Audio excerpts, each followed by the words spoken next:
everyone, part 2 here.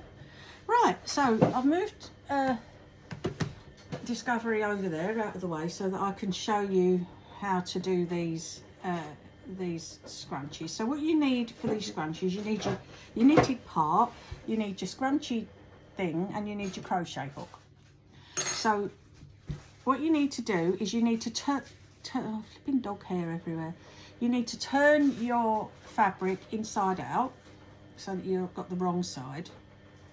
Okay, and that's what you need to do. Then you just sort of like scrunch it up like this,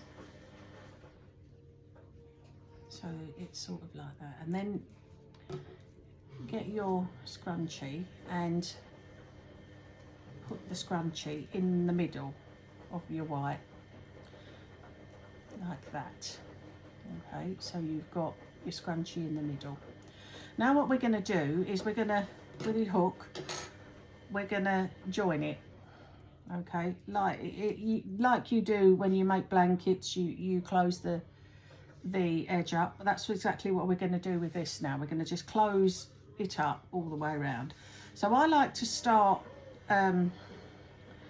where the yarn starts. So what I'm going to do is I'm just going to faff about with that and show you. So if I flatten that down on the table, so once that's what it should look like.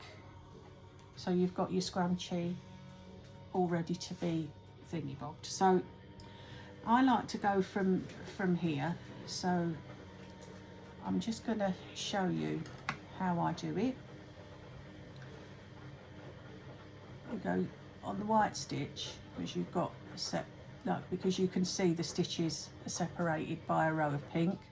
So above your pink stitch, in the first white stitch, I will pull that through like that.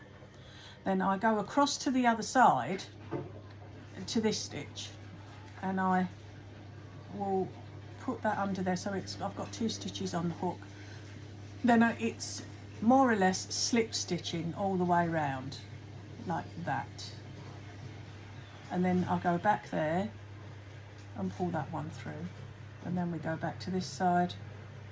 So you're going from side to side to side, which is sealing it all up like that. Okay, you see,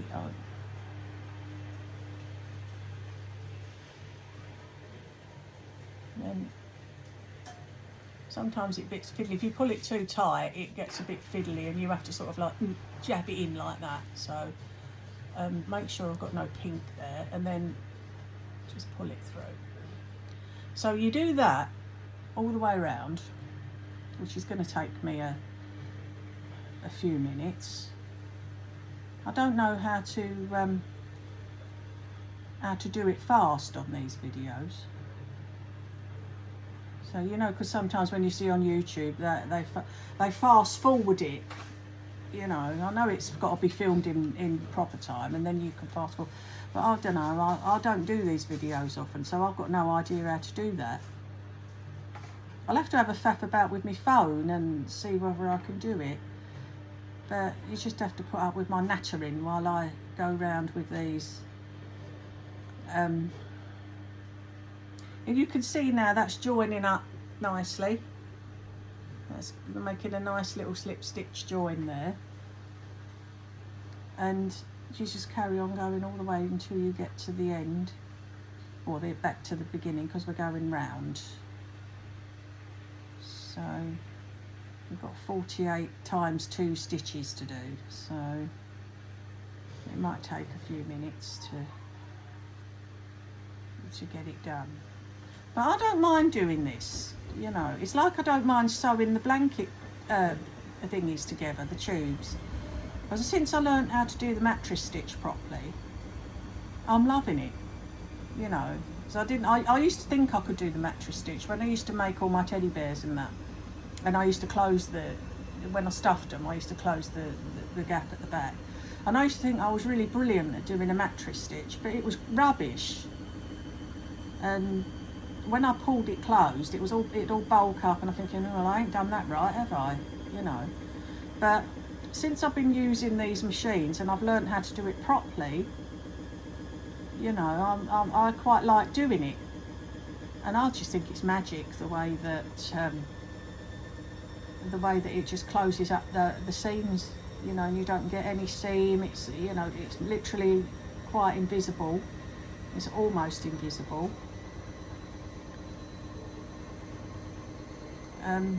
So I don't mind sitting and sewing. I know it takes longer to sew it together when you're making a blanket.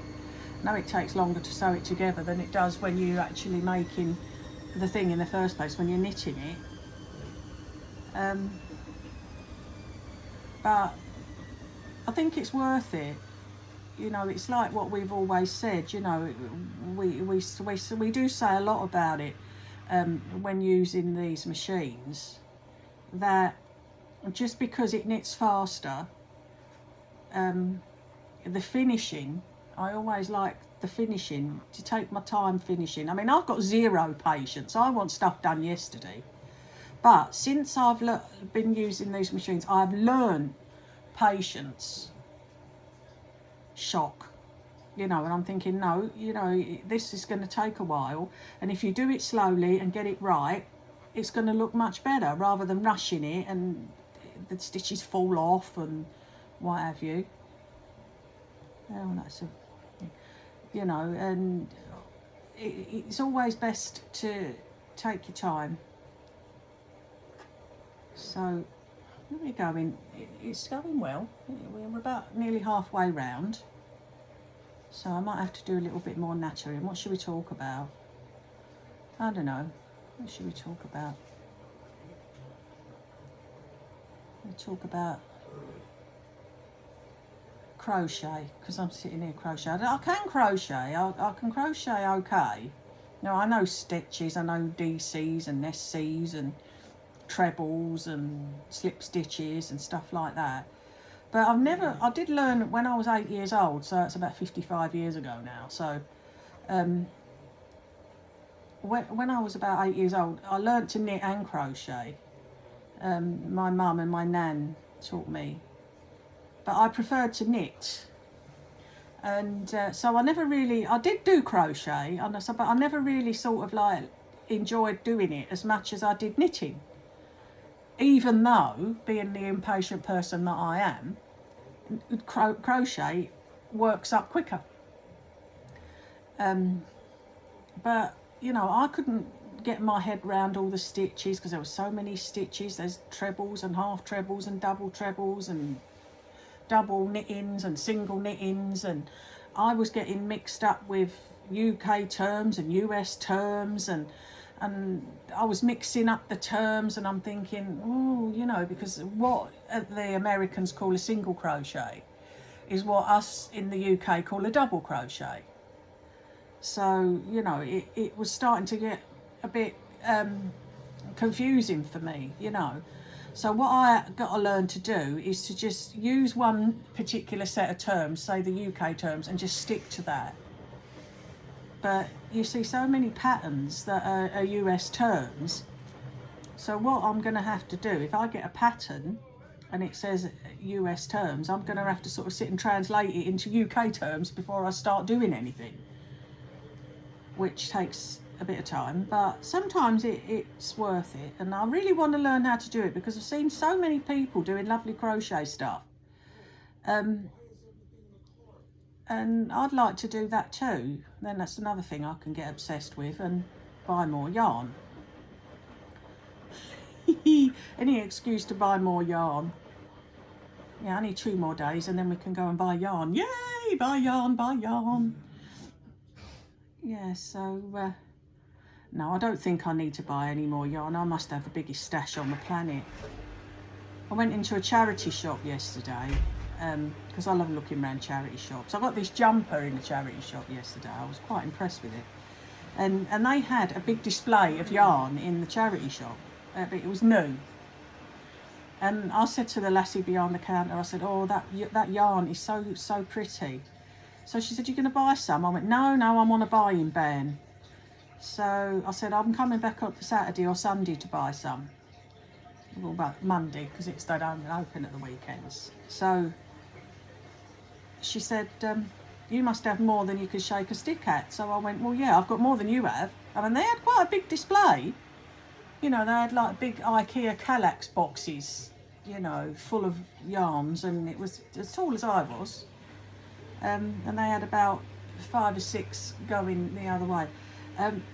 But yeah, I've got more yarn than they have in the charity shop, you know. So yeah, I must have a stash and a half, really. I've got a stash for everybody.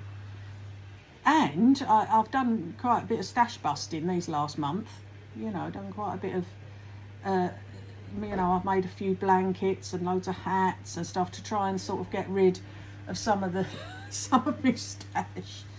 But, you know, every time I think I'm getting there and I'm using up a load of stash, I think, oh, what's in this box? And then there's another load of stash in this box. And I'm thinking, oh, flipping heck, you know, I forgot I bought that. And that's the story of my life, that is. I forgot I bought it. I just buy it if it looks pretty, and then I think to myself, now what am I going to make with that? So, you know, I do that all the time. I'll buy something, and just because I like the colour of it or something, or I like the feel of it, I'll pick it up and think, oh, that feels really nice, and I'm sort of, oh, that's really nice on my skin. I've got to buy that because it feels nice. It feels like my little kitty cat, you know, as you do. I'll buy it, and I'll think to myself, so what the hell am I going to make with it now? So I'll put it away, and then I'll sort of like go down my stash and find this box full of yarns that I'd forgotten about. You guys would have a field day in my stash cupboard. Ooh, yeah. And I've done a video of that, didn't I? That was a while. We're nearly at the end, folks. Nearly there. Nearly at the end. See, this takes the time to crochet it around. But it's getting there. I've only got a few more to do. And then you'll be done with my nattering. I do like to natter. But I'm sitting here like on my own. The old man's next door in the other room, and I'm sitting here on my own, talking to myself. Well, I'm talking to the phone, but you know, if anybody was sort of like, there was a fly on the wall and I was listening, oh, it's this woman, she's losing the plot, she's talking to herself. I talk to my machines and I talk to my work sometimes. Like if I'm using a particularly dodgy yarn or something and Discovery's doing a good job, I'll sit there and go, yeah, go Discovery, and I'll have full-on conversations with a knitting machine, you know. Nutter. Anybody who was sort of listening in would think, where's this woman? She needs to be in the loony bin or something, you know. Well, yeah. Oh, I've got a stuck one now. There we go. So there's always one, isn't there? We're nearly done now. Nearly done at the end. There we go. There's only that. So I've come now to the end. So I've got those ends there.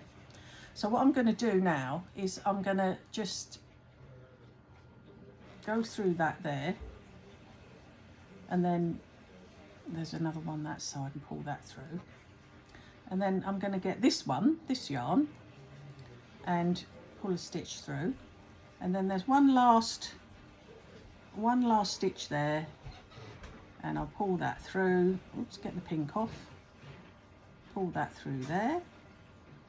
Get the pink off. There we go. Right, and then I'll just slip stitch that one through there and pull it. So that's now all done. So then I'll knot those two together so that they're nice and tied, and then we take off the waste yarn. I'll just take off the waste yarn.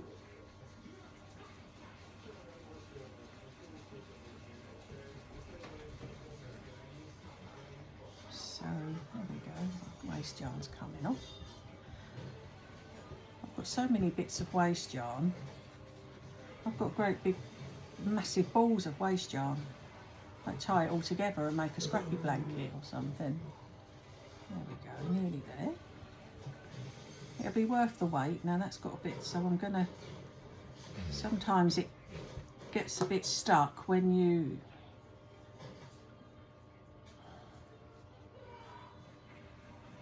pull it through the other way. So pull it through. It will come off, it's just got a bit jammed in there somewhere. There we go, it'll come out now. That's the first side. Ooh, there we go. That's the first side off. Now we're going to take this side off. It's the cast on side, so I'm going to have to pull the stitch out first, pull the yarn out first. I'll just pull that through there.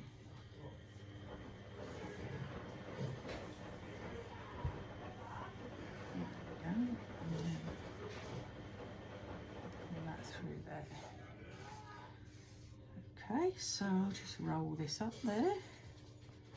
Start another ball of waste yarn. Right. So then I'm just going to continue rolling that on there because then I'll know it's my waste yarn, and away we go again.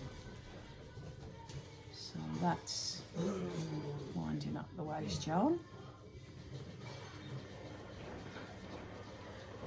You can see as the yarn's coming off, you can see how the scrunchies come together.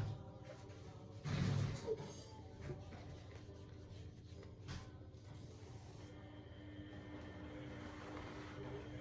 we go, and that's off now. And there's your little scrunchie. Look at that. And that's all nicely sewn up there, or crocheted up. And then you just get your needle out. I think my needles are in here somewhere. Probably one in here. In my little bag of goodies. I bet there isn't one in here. Oh yes, there are. There we go. There's a needle. So I'll put the needle, like the tail, yarn tails, through the needle.